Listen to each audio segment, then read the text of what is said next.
Greetings, dear witches, and thank you for tuning in to the Modern Witches podcast, brought to you by the witches behind the Modern Witches Confluence and our Witches Gather event series. I am your host and Modern Witches creatrix, Casey Zabala, and I am here to offer this space to commune with the many multifaceted currents of witchcraft at work in our world. Together, may we collectively re-enchant our realities, both here and between the worlds.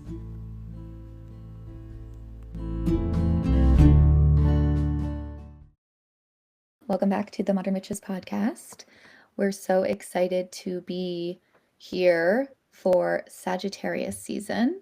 My name is Casey Zabala, and I am here with Mariana and Karima. Welcome. Hi. Hi, guys. We're back. We're back. We're recording this after the Witches Confluence happened.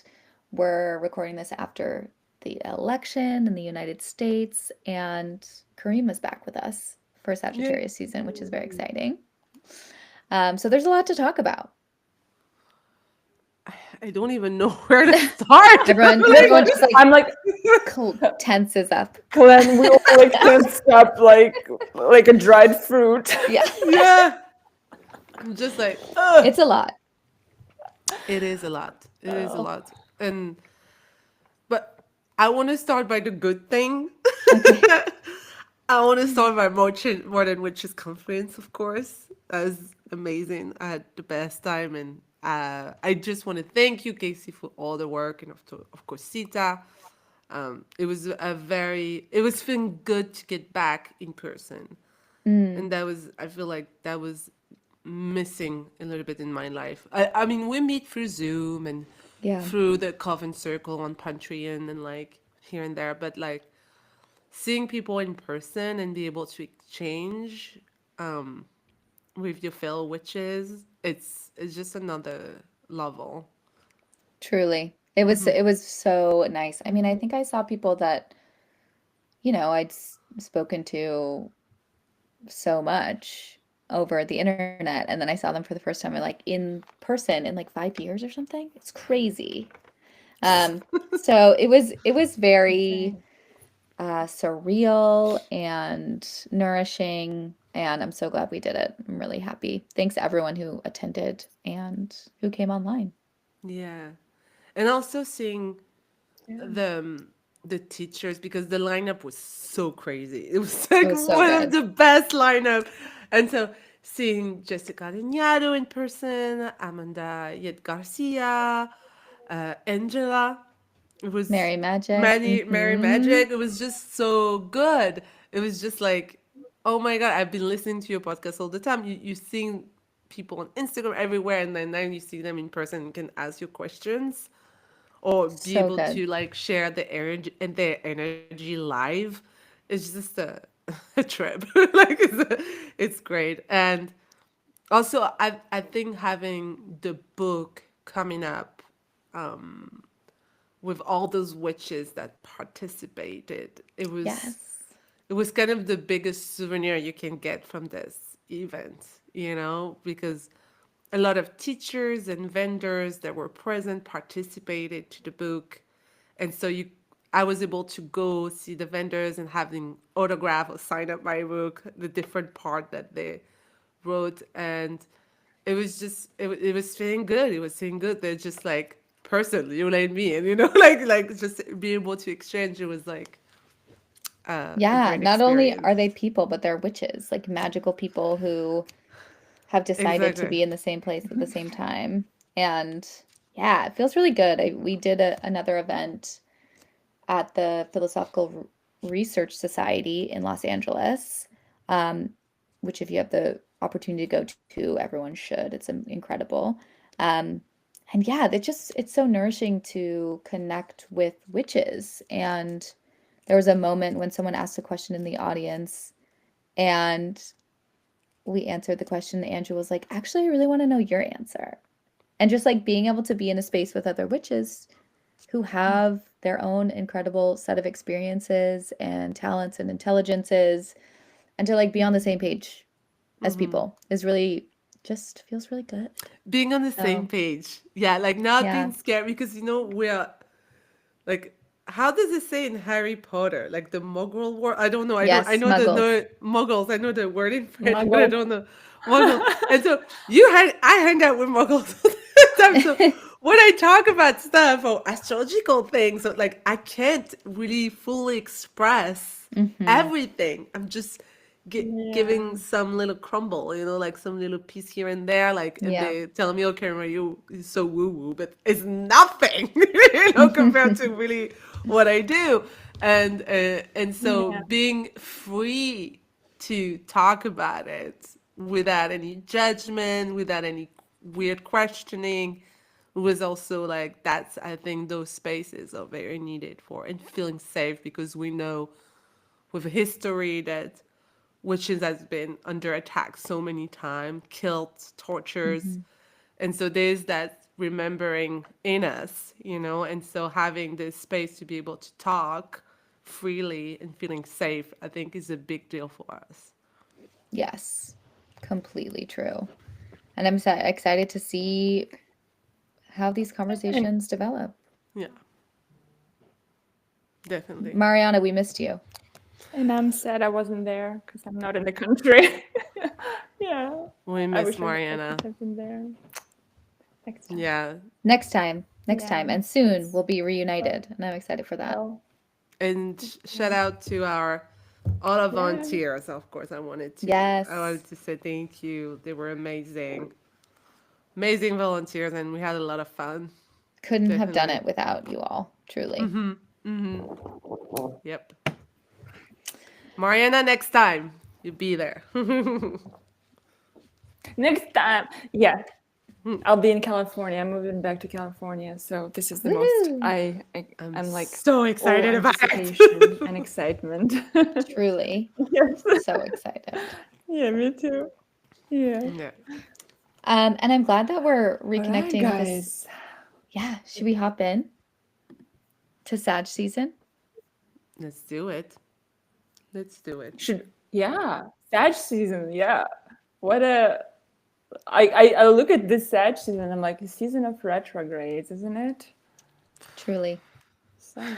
But also, But yeah, let's start. I'm like, I feel like a little, I don't know, funny after all this. We record this after this, like as Pluto is moving into Aquarius, right? after this Pluto Mars oppositions and such a difficult full moon in Taurus. And I feel like I personally feel a little bit disoriented, if I'm honest, Mm-hmm. in like time and space. If Not like in a, but it feels like a seesaw forward and not forward. I don't know. Interesting. Just, Yes. Thank you for bringing that in mm-hmm. because I think that we are entering, well, I don't know, it really feels like that descent. Like I feel like, Scorpio season, we think a lot about the descent into darkness, or at least I do. I think about Persephone. I think about um, what happens when we enter into our darkest night. And it really feels like we're here, we're in it. And there is a lot of disorientation as we like fumble our way through whatever's happening. Um, and I feel like it's only going to get like a little bit missier before there's clarity. yeah. But we were talking before we even started recording, we were talking about like our own lives and practices. And just like remembering that we have tools is important, even when we forget, you know? Yeah. Yeah. So, Yes.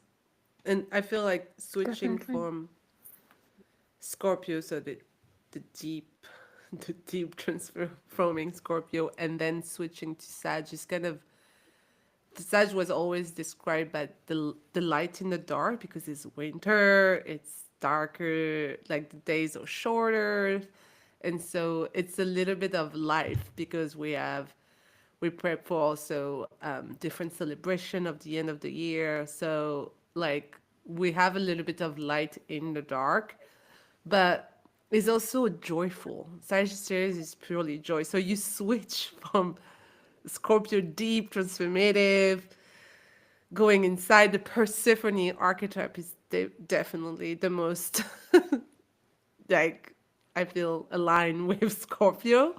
And then you shift to the centaur, like who wants to just gallop into the journey and enjoy the adventure. And there's a bright side because there is what is interesting about that season, that Sagittarius season, especially 2024, is that we have Pluto going into Aquarius just before that, a couple of days before Sag season. So we have a nice aspect that is happening between the Sun and Pluto at the entrance of the season. And when we think about Pluto, that is usually we have a bad reputation. In that case, they have the good reputation with that when it aligned with the Sun in a very nice aspect. And so that gave us a little bit of power to be able to handle what is coming up, especially like we talk about retrogrades. That's going to be a season of retrogrades with Mercury, with Mars. And so having the little power up coming into the season, very helpful, very helpful. Knowing that Pluto is here for the long run. It's over. Like the Pluto and Aquarius, bye bye. Cardinal sign, you can breathe. Fixed sign, hello. Like, but it's different for everyone, but depending on your chart, of course. But we know that cardinal sign had not easy having Pluto for the past since 2008. And so wrapping up what's coming up in Capricorn, very interesting because when we see Pluto when he's went back to Capricorn and now he's finishing, basically there was the election. Like, Mm-hmm. let me give you something to fight before going to Pluto and Aquarius, which is Aquarius is really referred to the group, to the people, and also often linked in mundane astrology to activism. And so having to go back to that, and I'm happy that we're just entering the season with a nice aspect with this. Having like, okay, we got the trauma of the news, of sinking it, saying, okay, let's go for 4 more years in that dark space, and I think we need support from Pluto to give us the strength, to give us the tools to not give up, because there's right that we need to keep, and we need to move forward on so many things. So it just give us a little bit of a little boost at the entrance of Sagittarius season. So yeah, nothing is perfect, but at least having the support of Pluto in that, I think is very helpful on a personal level, but also on the world scale. I Yeah. agree. And about, yeah, we're doing it. And Sagittarius for me is hope. Because after Yeah. the death, if you have another chance after you died, what do you start having a lot of hope. It's like after Scorpio, you have Sagittarius, so it's like you didn't die. Here we are. So find something meaningful, hopeful to, fight for or stand up for. But just keep in mind that the ruler of this season, Jupiter is in Gemini retrograde. The ruler of Jupiter in Gemini, Mercury is going to be retrograde. We are doing some kind of revisions. We are trying to reconcile the realism and then the grand vision, Gemini and Sagittarius. So we have this interesting dance happening for the most of the Sag season that I think we need to kind of accept the fact that we're not yet full steam ahead. Not at all. It's not until the spring equinox, I believe, though. Like, we'll talk about each of the seasons, but it's until then, we are going to be in this weird, like, going back towards something place, I feel like. I mean, which for me, as like someone who believes in the cycles and the need for, you know, the darkness and the uncertainty and the unknown, I think this is an opportunity for all of us to like flex into that. Um, reorganize our lives in ways that actually allow us to slow down, reflect, be a mess, embrace the unknown in ways that feel maybe actually more supportive, or I don't know. I'm seeing like the hanged man archetype as I'm talking to you all, like just surrendering to the lessons of the moment, and seeing how they land within you.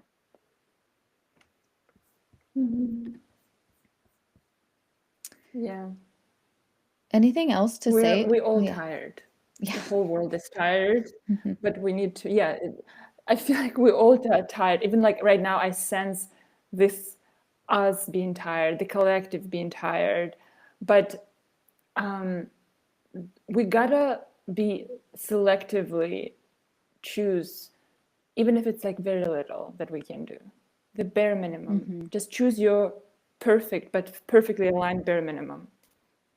But it has to be Love it. super like bullseye. Yeah. Yeah, is there anything else about this ingress chart that we wanted to mention? What else? So we've mentioned, Karima mentioned this with retrogrades. Mars and Mercury are moving super slow. So there's this lagging feeling that we already mentioned. I also feel like Sagittarius season, the nodes are still going to be in Aries, in Libra throughout part of the Capricorn season, but we are nearing this sort of North Node in Aries journey, with Mars being slow and preparing to turn retrograde. So the end of the North Node in Aries with such a pronounced Mars speaks about courage and redefining courage and redefining action taking and redefining a lot of the things. So I find it very interesting, the end of the nodal cycle with the North Node in Aries. As it ends, the Mars is retrograde. So it's just something that I find adds some kind of particular quality to this Sag and Capricorn season following. Do you feel like it like heightens it or accents it in some way, like intensifies it? The nodes we're supposed to learn the lessons of Mars in the last year and a half. We were supposed to learn the lessons of choosing the right battles, cultivating courage in our personal life. Either or we haven't is going to be very evident with this Mars retrograde. Yeah. It's going to be a very interesting and potentially frustrating time. Yeah.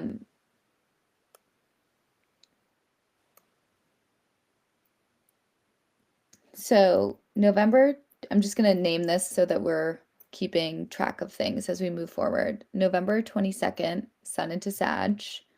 The Sun at 0 degrees of Sagittarius makes a sextile to Pluto at 0 degrees of Aquarius. And on the same day, Saturn in Pisces is making a sextile to Venus. So sort of mirroring what Karima said, we have this like sweet entrance to Sagittarius in a way, that does ignite feelings of like hope. And I think depth, like, okay, we've got this. There's some sense of like, if we show up in the right way, we will be met in the right way. Yeah. Yeah, it feels constructive in some ways. With Saturn sextile in Venus and Sun sextile in Pluto, it just feels very long-term constructive. Yeah, and then right away. I mean, I think the next the next transit we wanted to highlight is this Mercury retrograde beginning. So yeah, we have this whole Sagittarius season with these two retrogrades, Mercury and Mars retrograde, but specifically, I find Mercury retrograde to be so telling about the general mood of the season because Mercury and Jupiter are in the mutual reception to each other. And there is this whole big picture versus detail-oriented and sort of flighty Mercury, that is happening. So we will need to learn how to distinguish between things where we need to apply our big picture vision and then where we need to really focus and hone on details. I think this is going to be one of the major tasks of this Sag season. And Jupiter, the ruler of the Sag season, is also retrograde. And both Jupiter and Mercury are in their signs of opposition. They don't, of slight discomfort, I want to call it. It's where they do not function at their comfortable capacity or the familiar environment. They function at the exact opposite of that environment this season. But one more thing with the mutual reception, it's always a saving grace. When the planets are in mutual reception, it sort of adds this positive spin. They have the conversation at least. They can sort of like, if you think about it as exchanging helpful tips. So this one knows what to do here and this one here, and they exchange helpful tips. So I like this. And I just do like this. I just want to gut check the timing. This Mercury retrograde starts on the 25th, right? Of November. Yes. Okay. Yeah. So I have it on 26, but I guess depending on where you are. great. Okay. Yeah, like you said, this Mercury opposite Jupiter, like we talk about the fact that both of them on the opposite side that they belong to. So yes, I think it's a blessing at the end of the day. But it's the advice that we talked about when Jupiter came into Gemini is even more important now than ever about being scattered, being interesting in different field, different topics, want to start many different things. And yes, have your day or two during the time where you dream or like you very explore many things that you want to do, but at the end of the day, make sure to pick one or two because those two signs, Gemini would say, yes, is interesting in different things, is that can jump from a subject to another subject, study one thing, and the next day study another thing. Sagittarius is not that way, but at the same time, it likes to linger in knowledge. So, as you know, Sagittarius doesn't like to be at the finish line. It likes to linger into the journey. The journey is more important than the end game. The journey is more important and the discovering and all those epiphany that you have when you explore things. That's what Sagittarius likes. So when you join those two, it can take a while to pick and choose what you want. So plus having this Mercury retrograde is maybe a time to review priority or what you want to start or what you want to learn or what you want to explore. And it's deeply spiritual. It can be linked to your belief. It can be linked to something you want to discover about. It can be a religion. It can be a practice that is new that you just learn about. But there's something deep with Mercury retrograde in Sagittarius that can very be helpful, not in details, but in a general knowledge of a value or of a philosophy or spirituality or and understanding the nuances around the unknown. Mercury retrograde can be helpful in that. Yes, it's not the best to travel. Okay, we know this. It's not the best to do big decision. We know this, especially in Sagittarius. Sagittarius is the traveler. So, like having this during Thanksgiving season, we can hear many different stories. I bet we're gonna hear many different story of delay and cancellation of different flights. I'm traveling during Mercury retrograde. I And I did many times and everything. Yeah, there was some glitch, but nothing major. So I think it's like a little bit people get crazy about it and go crazy about it. And you can see all the memes on Instagram about it. But yes, this is definitely kind of the archetype, the big thing when we think of a Mercury retrograding in Sagittarius. But I think at Yeah. the end of the day, it's very good for starting something that you maybe want to learn, even if it's like just at the intimacy in your house, because it's retrograde and it's more starting inside than outside. I think it's great for that.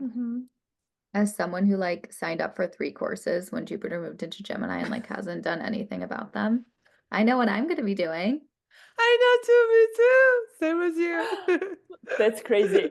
It's so It is like totally crazy. it's so like yeah, things like I'm going back to the places. I'm not going somewhere traveling first time. I'm going back to something, right? Mhm. And also like I have this creative ideas that I'm going back to that because I didn't have capacity and internal like groundedness in order, like you said, Casey, 3 courses, something in that realm. It's just like you pick up things and you get interested in things, but nothing sticks. You just throw things against the wall, but nothing sticks. Mm, And yeah, it's such a interesting time of so much information and so much like uh, energy from outside tickling our curious brains, and we needing to have as much wisdom that is Sagittarius in order not to fall like prey to our own um, you know, inability to find what's the truth of what really interests us. What truly, mm-hmm. like Sagittarius is a planet of truth. It's like you gotta, even if it's like curiosities and hobbies like Gemini, like you have to, with Jupiter there, you have to understand what are your true um, interest and things that really spark you, and not go after things that you feel ultimately are not a long-term thing, Mhm. if so. And But yeah, and one more thing, the shadow started on November 7th, the mm-hmm. pre-shadow. The appreciate. So the events of like that has been transpiring in your life since November 7th will Mm. have kind of like an echoing effect. And just to jump on what you were saying about choosing the right, I mean, what is resonant with you, starting something that you know will stick. I just want just an advice about it, just asking the right questions to yourself is going to be the first step you want to do to pick and Mhm. choose what you want, or how you want to explore it and what do you want to explore, because Sagittarius like is the wanderer, is seeks the truth, is the philosopher, and everything starts with questions. So asking the right question is more about the questions than the answer, but So asking the true. right question will definitely click. It helps you click in your brain which way you want to go. Definitely. Amazing advice from our resident Sagittarius. Mhm. Yes. Thank you, And Casey. yes, I mean, I had to note that like we totally had a shadow moment as we were recording this. Right when we started talking about Mercury retrograde, Um, our software like, you know, just exploded on us. Yeah. So, glitched. we're persevering. We return. Um, Yes. yeah, I feel like there's always some way, if you work with deity and if you are curious about working with Mercury, like this is a good time to just like start petitioning Mercury, start singing their praises, really just like try to get on the right energetic page with Mercury if that's something you're interested in exploring and see what happens. Mm. Definitely. Definitely. Yeah. So, as we'll be in this Mercury space, this is like the color of the water that we're swimming in. The next transit we wanted to um, we could talk about the sun trining Mars in Leo a little bit, and Mhm. then we have the new moon coming up on the 30th. Yeah, I really like, yes, Sun trine Mars is actually very important because it is this is a sign that a planet is preparing to turn retrograde. That Mm. trine with Mars and sign is always that whenever Mars forms a trine, superior trine to the Sun to the Mars, it's like the planet is preparing. It's a sign that soon the planet will turn retrograde. And it's such a supportive energy, like right before, like just what, like 10 days before the planet goes retrograde, that symbolizes to us that there is an innate spirit, some knowledge within us about the direction that we're meant to take. But we need to maybe go back and clear out some ways, cut out some ways, do the Martian work, maybe work through things where fear has been dominating too much. I don't think it's spoken a lot with Mars and fear, but I feel like, because when we speak about courage, we cannot speak about fear that is always lingering around when we speak about taking action in any regard. So Mars retrograde for me is in many ways about dealing with that fear of taking action and understand what kind of action it needs to be, how fast it needs to be. So kind of get into the details of that. It's a wonderful time, like that starts here with the Sun trine Mars. And it's, you know, two fire signs. So, Mhm. for me, as you were talking, it's like, what are the creative ways you are able to practice clearing? What are the creative ways you're able to practice, um, you know, Mhm. lighting your fire, like reconnecting with your passion and your Mhm. center? So Mm, it's a good opportunity right before the new moon as well. yeah, Mhm. I like that it's just right before the new moon. Hmm. That's Mhm. no, and it is like you said, it's fire. So it feels like a boost of energy. I just like it. It just feel like a confidence that take you a little bit during around that time, and it's deeply needed for your ego with Mars in Leo. I just feel like for anything related to self-esteem, to self-care, like anything related to you and doing the thing for you with the sun trining that Mars, and for your ego, it's just going to be a nice boost. Yeah. Mhm. Yeah.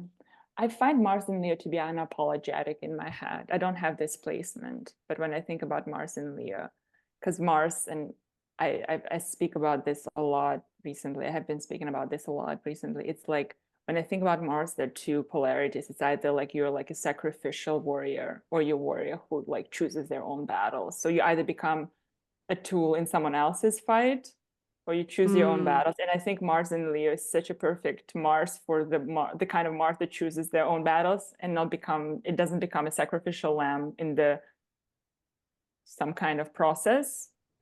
So I Hmm. think this is some of the energies that we should hone in, is that do we want to be sacrificed in this process, or do we want to like sharpen up our direction here? mm-hmm. So I think this is important. Yeah. Absolutely. Especially because I feel like a new moon in Sagittarius, it's like the obvious read, the symbol, the glyph, the arrow. It's like, where are we Mhm. going? Where are you aiming? You know, what direction are you choosing to take at this moment? Um, so I really like Yep. that. Mm-hmm. And do you want to look at this new moon? Yeah. Let's look at Definitely. this new moon. So it's November 30th at 9 degrees of Sagittarius. Oh, right on the Antares, on one of the four royal stars. Ooh. Say more. It's nine. Yeah. It's so funny how like all like things that I've been like that came up recently are like coming up right now Mm. as we speak about this transit. But Antares is one of the four royal stars. It's a guardian of the western night sky, and it's of the nature of the Mars. Okay. It's very interesting that, and this lunation happens as Sun just trine the Mars, Sun in Sagittarius, and then this lunation. It has a quality. It has, because it is in the conjunction with this, like one of the fixed stars. It has this real, and Antares can be, if not careful, quite impulsive. It has this quality to it. That's why I'm like, this lunation might be, the cycle of this lunation might be very impulsive, and a lot of flare-ups in the collective can be coming up, I expect. Well, especially with Mercury moving retrograde and then Mars moving into retrograde, there is an element, like I do think those of us who practice astrology or magic or witchcraft or whatever, I think there's some acceptance of retrogrades as like a period for rest and reflection and all of these good things. But if you're not attuned to that, it's frustration. Yeah. Because we expect things to go a certain way and we're impatient, and capitalism demands production. So yeah, I don't know. I think there's a lot of recipes for messiness here. 100%. Always with it's such a good point. With retrogrades, it's like, it's either you do not go against it and you're like, okay, like retrograde, it means the planet is closest to the Earth. So we need to, it's closest to our physical bodies. It's inside, like if we think, like symbolically speaking, it's very internally oriented. Retrograde planets are internally oriented, not externally. So like Casey, you said, restlessness is going to be dooming over us if we don't do what's prescribed. Yes. And I feel there is a big, like all this season, I can't stop thinking about it with this new moon in Sagittarius and Mercury retrograding in Sagittarius, because Sagittarius also represents international laws. And when we have seen it live, many of the international laws are not being respected. And with a new president, it seems with the United Nations, it's going to be even harder.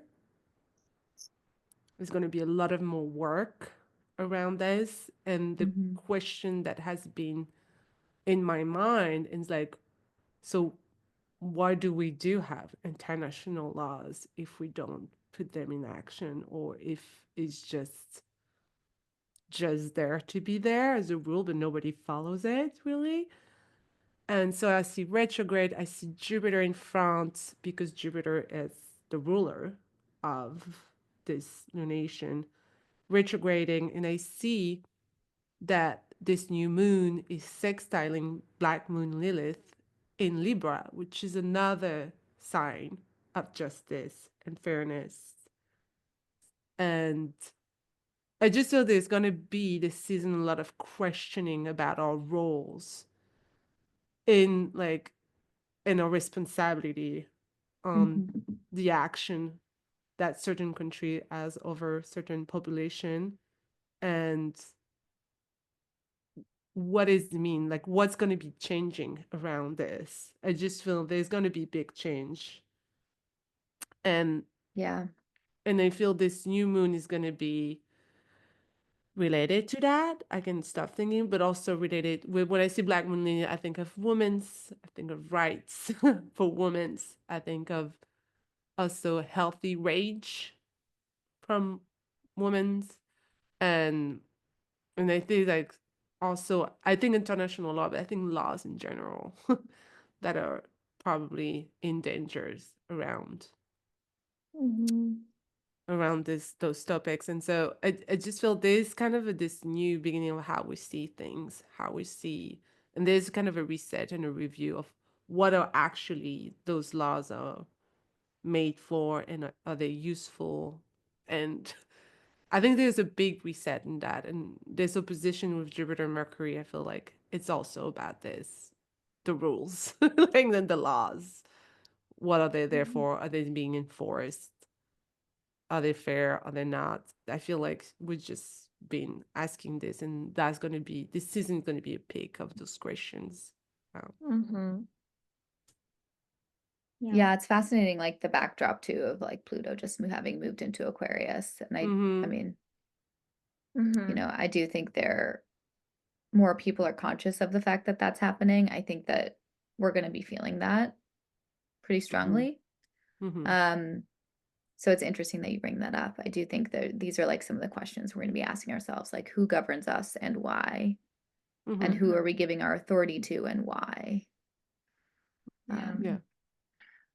And choice. I'm like thinking right now about because like there's a square to Saturn in Pisces and opposition to the Jupiter, right? So we have this T square within like an orb, but certain orb, but it's whole sign T square. And I'm like thinking about the choices between who governs us and the necessity of these choices at this point. Long term, going forward, how do we deal with this choice that we have? And what does this choice even mean? How can it mutate? How can it change? Because it's apparent to me, at least, I don't know, but that this choice that someone puts in front of us is not our choice. In many ways, none of this is a choice. If you ask most people what they would choose completely something different. They would choose different structures. They would choose different things. So I'm like thinking, what's the pressure of the choice does to us? And what is the alternative to being forced into the choice? I'm not saying it has to happen within the next 4 or even 8 years, but thinking long-term, because Sagittarius needs a long-term vision, like a real long-term vision. So what's the alternative of the current paradigm of choices that we have? I think that's something we need to ask, because the current and former, like modern history of the choices is not working. It just hasn't been working. It's not working. I don't see how it's gonna be working going forward. So yeah, it's something that we will need to look at. And the square to Saturn also, I think, is in many ways about what supports us from within and from less obvious places. Like Casey, in the very beginning of the podcast, you said, don't forget that we have tools. What spiritual tools do we have? Have we forsaken them? That's square to Saturn. This new beginning needs Saturn in Pisces, but there is a difficulty in connecting to that part, Saturn Pisces. There is a friction here. So we need to really, what do we rely on as a structure, as a spiritual structure, in order to have this new moon in Sagittarius? Yeah. Like what have we been overlooking, I think.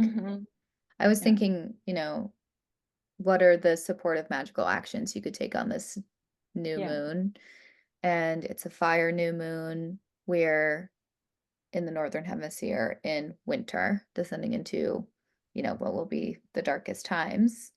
And I feel like I think about dreaming, but I also think about connecting to inspiration, like connecting to your muses and things like that. So maybe it's about starting a book club around these topics of like policy, collective liberation, activism, even just like art and inspiration, and like gathering with people so you can source wisdom, maybe from outside of yourself too. Like maybe you need to be reminded, maybe you need to be open to views and things that you hadn't necessarily considered previously. Yeah.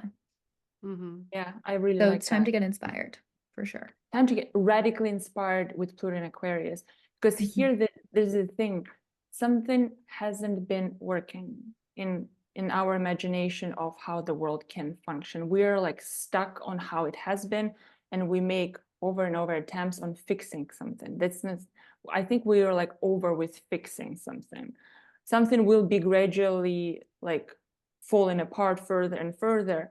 And our job here is to preserve our innate sense of selves and imagine a different this is a like work of radical imagination, as it seems to me here with Pluto and Aquarius. Make America great again.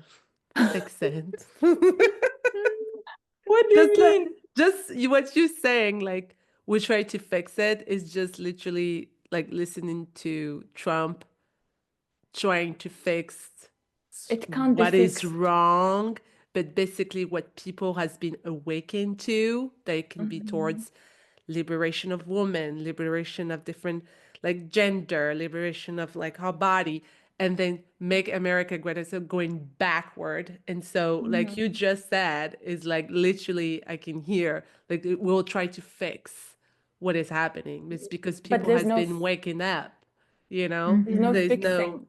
but there's no Exactly. fixing. And so people attach to the past or how it has been or what it was Yeah. working before and are 100%. threatened by all those new ideology that has been coming out around freedom. And, you know, there is not only two gender, only one Right. race that needs to be superior to the other.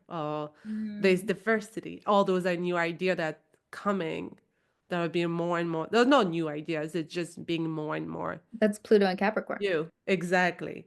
And so there's always that person, and they're like definitely winning in Europe and here. But let's go back to the past. It was better, safer. Let's fix and let's do it. Yeah, it's just like, and you say it's a broken system. It's not fixed. It needs to No, change. but I will say something. There is Trump, but I see it in the same way on the other side. That's the thing. Oh yeah. We need to really be mindful that this is a different phases of the same epidemic.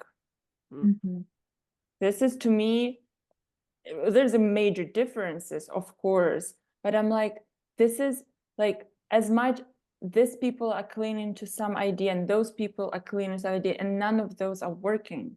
This is a work of a creative like, and when I say individual, I mean like everybody has to come with their own vision for that future and contribute their little thing to that individual thing, because yeah, it's, and that's what it seems to me like with this Pluto and Aquarius. Honestly, we have to, and especially with Mars in Leo retrograding this year, with Venus retrograding last year, there's so much emphasis on Leo.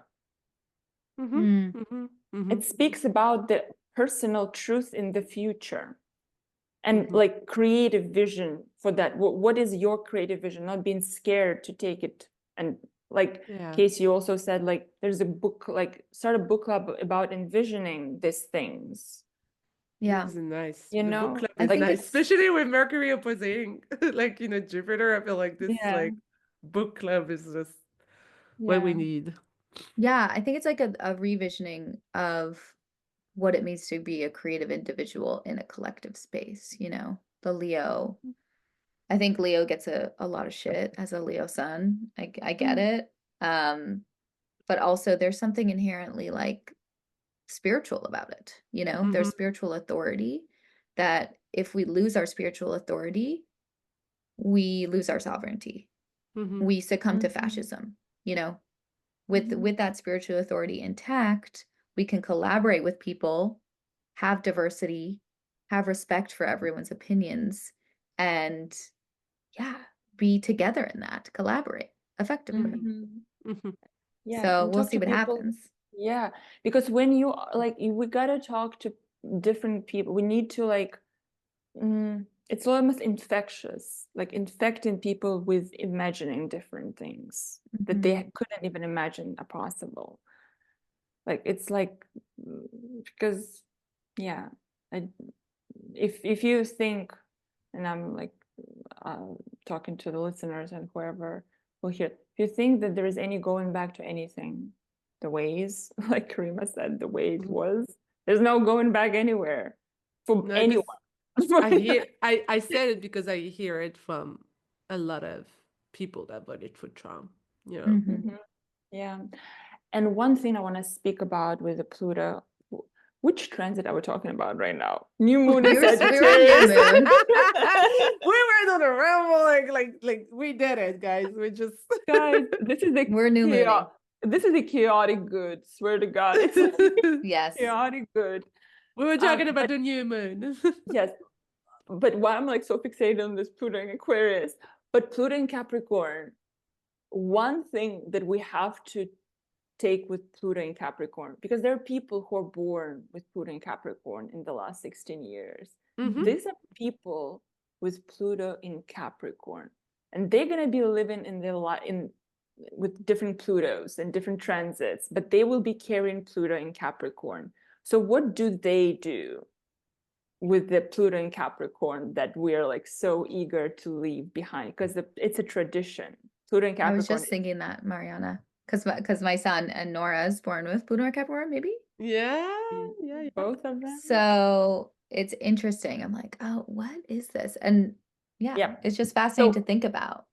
I was Mhm. thinking about it too, though I don't have children. But I was thinking about these people who were born in the last 16 years, and I was thinking that their job is to choose what to take. There is something that we can take into the future from the past, but it takes a great deal of discernment, maturity, understanding of history, of legacies, all the in order to understand what it is do you want to take into the future, the Right. different kind of future, because you can't burn it all. You'll burn most of it, or most of it, but there is something that worth preserving in any given situation. So what it is worth preserving from the places that we are coming from and taking into the future, I think we all should ask, what is worth preserving? Because there is a lot that is obviously dying, but there is something worth preserving in all our lives with different Pluto and Capricorn placements. So what it is, I think it's a pretty, and they are tasked with the generation with Pluto and Capricorn, is tasked about discerning what is worth preserving long term. It's a really Legacy. beautiful What question. legacy? Yeah. Yeah. What legacy is worth preserving? Yeah.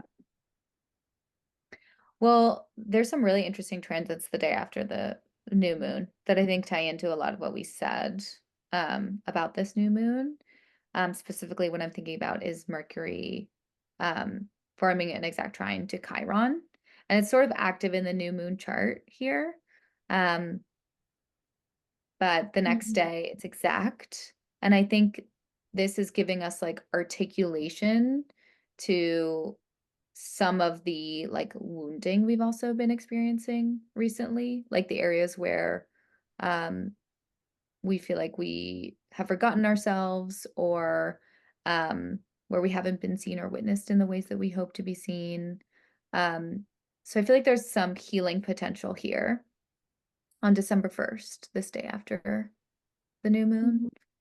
I'm really feeling this, like this Chiron in Aries has been really up for me personally, because it's been triangulating my chart.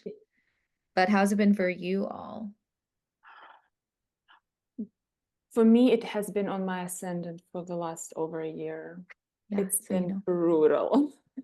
It's been a lot of ego death personally. A lot of family stuff came up for me with this Chiron, because Chiron in Aries is about like the wound of individuating, the wound of will you be loved if you'll be who you are? Will you be accepted if that's who you are? With all the Martian qualities, with the Aryan qualities, and like how much of yourself, and again, Aries is a Mars ruled sign, how much of yourself do you see as a martyr, as a like a sacrificial lamb, and how much of yourself do you see as a warrior? So a lot of those things have been coming up for me. But I love this trine to Mercury in Sagittarius. It's sort of like it's given the words to those feelings. It's given a reflective words to the wounds. So journaling probably would be a wonderful time around December 1st, I would think, doing mercurial things. Yeah. Kramer, you're muted. Sorry. For me, it conjunct my Jupiter. For now, going back and forth, and so the question around faith was a big deal. What do I believe?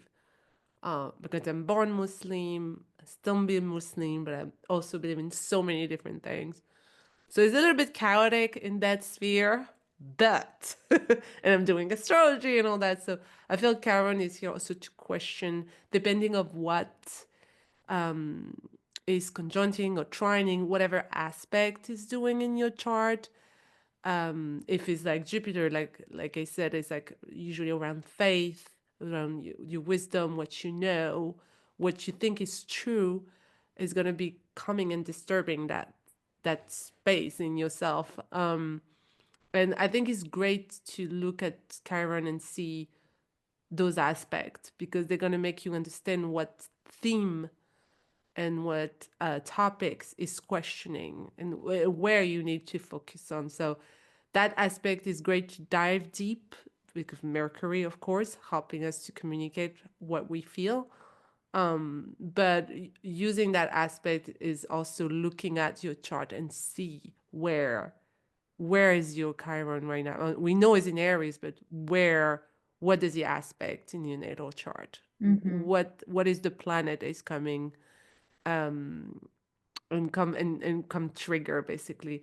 And you know if it's like a point, it can be your ascendant, your descendant, your midheaven, or your IC, and or if it's your sun and your moon, you know it's deeply personal.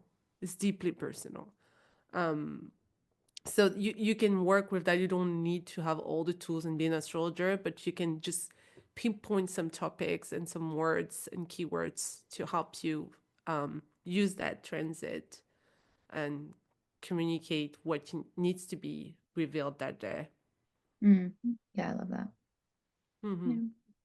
Yeah, and overall, your natal, like you said, your natal Chiron placement will also give you more information about what this particular Chiron does to you. Mm-hmm. It's always whenever it's just a little tip. You have like let's say we have nodes of the moon right now in Aries and Libra, but this transit will be weaved with your natal. The impact of this particular nodes will be weaved with your natal nodes for you personally. So it will have an undertone of the themes of your nodal placements. So the Chiron will have this same undertone transit your natal. Yeah. Nice. Also on December 1st, we have Venus in Capricorn making a trine to Uranus and Taurus, which is kind of fun, I think. Yeah, definitely. Yeah. So we'll take anything. Yeah, we'll take a levity moment and a moment to like just like express our wildness, however that wants to come out for you, and like explore pleasure, you know? Yeah. Yeah. It's like Earth trine. Yeah. It's an Earth trine. It's like a very like it's very pleasure seeking aspect, but it's so wonderfully grounded, but it's innovative. It has enough weight to imagine. Like we do need to have moments of safety and weight, like a good kind of weight and within us in order to sometimes try different things.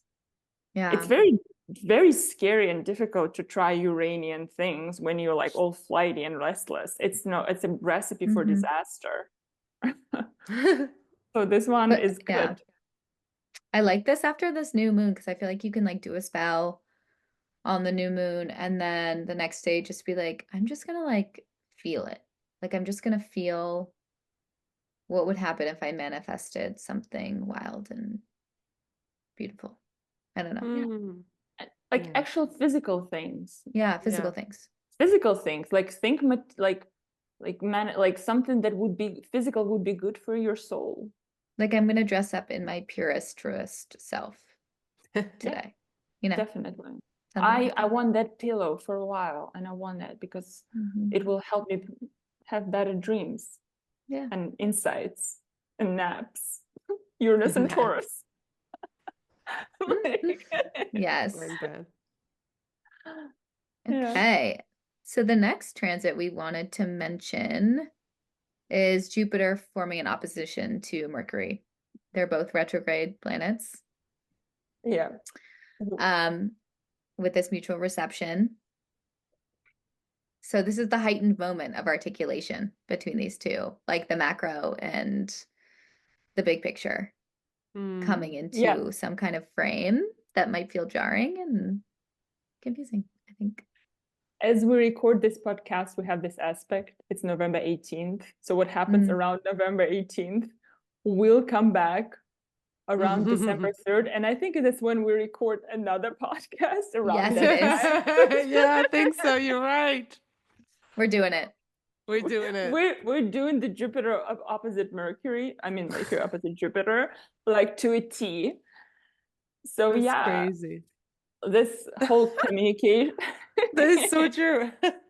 Because I was like, I was yesterday I was writing my weekly astrology on Substack, and I was like, and I couldn't find words for the Jupiter Mercury opposition. That's why I'm like so acutely aware when it's happening, because I could, like, you know, like there are transits where like they're happening, but you can't understand what they mean. You do understand, but you can't understand.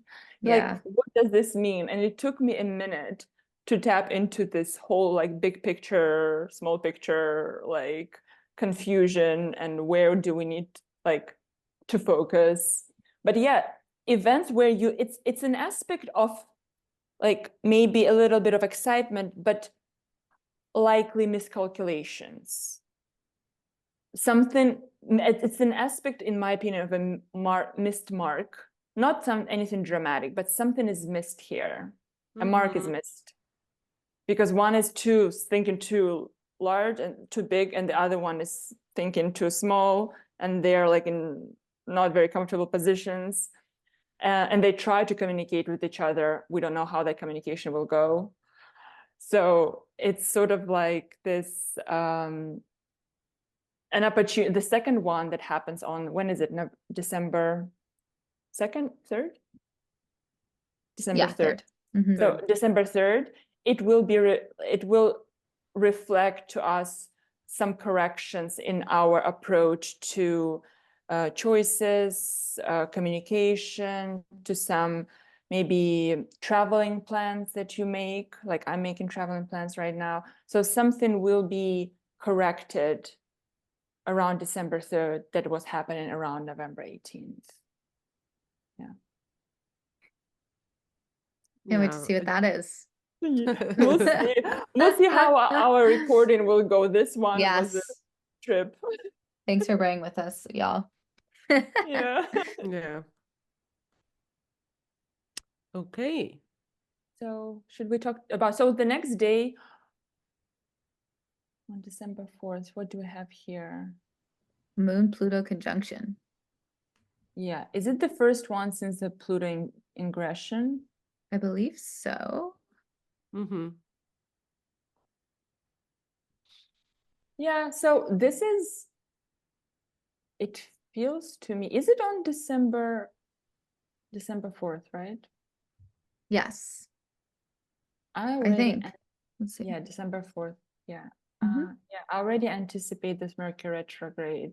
It's gonna be so funny. So yeah, it's this Moon Pluto conjunction feels to me like a tiny but very important bit of information about how people Moon will feel within this cycle. Right. We already had a number of like few Moon Pluto conjunctions when Pluto was in Aquarius. A few times we had it, maybe 5. But this one is like, it's This actually is not a drill. it would be actually interesting thing to see what happened on each of the Moon Pluto conjunctions for the last year and a half.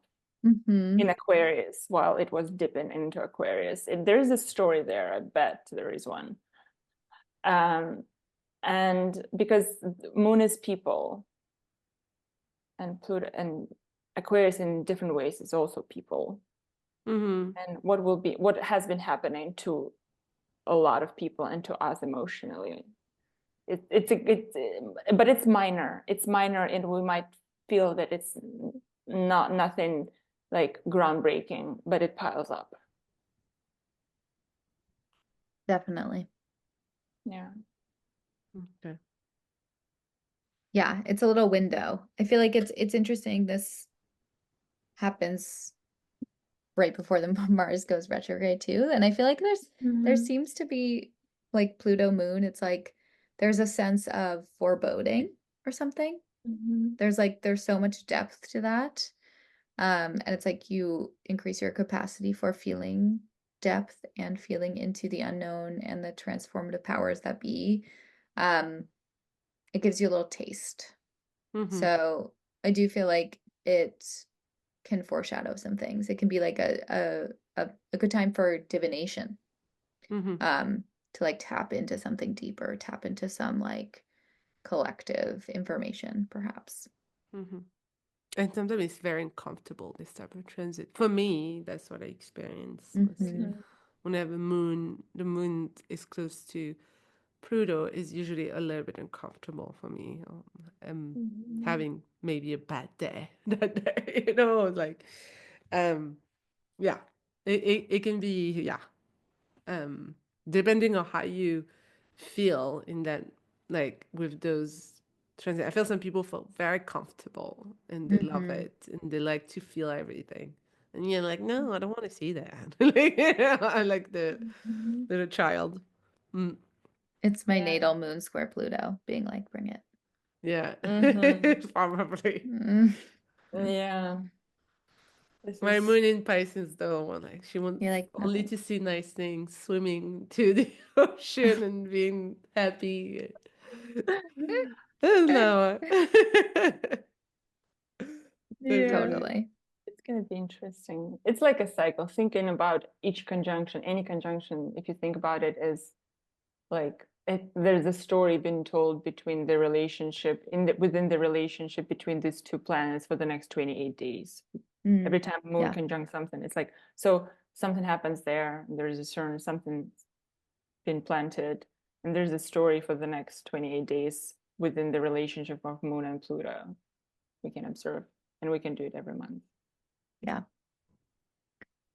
So that was the first part of a Sagittarius season. There is totally a lot going on. And I hope that everyone feels this energetic shift with the new moon and really invites in the visioning that we need and Mhm. shares it with people too. Like I feel like, yeah, let's share some information outside of Instagram with your Mhm. neighbors, with people you trust and love, Yeah. let's Yeah. get real world. Yeah, we need to. Instagram sucks. Instagram sucks. Sorry. It's true. I mean, it does its work sometimes, but I'm like, ugh. Anyways, that was. Thank you for being here. Yeah. Thank Does you. anyone have anything they want to share to close out this episode? Mm. Um, Mm, yeah, no. I guess I'll share like if you haven't yet, please check out the anthology that we put out that I edited and compiled called A Confluence of Witches. If you Mm-hmm. didn't make it to the confluence, if you have no idea what the confluence is, this is a great place to tune into the amazing witches that make up our community Mm-hmm. and also get some ideas about how to, you know, perhaps relate to your witchcraft in exciting new ways.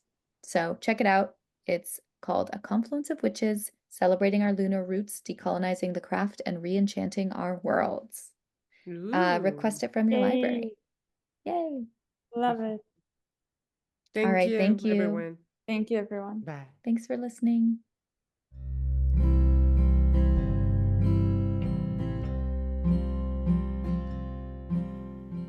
Thank you for tuning in to the Modern Witches podcast.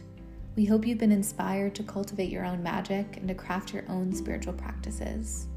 Let us know what sparked your curiosity by leaving us a comment on this episode or leave us a review. And don't forget to subscribe to the show so that you never miss an episode. Your feedback and engagement truly fills our cups. If you're looking for more ways to gather with your fellow witches, please support our work on Patreon. Learn more at modernwitches.org. Blessed be.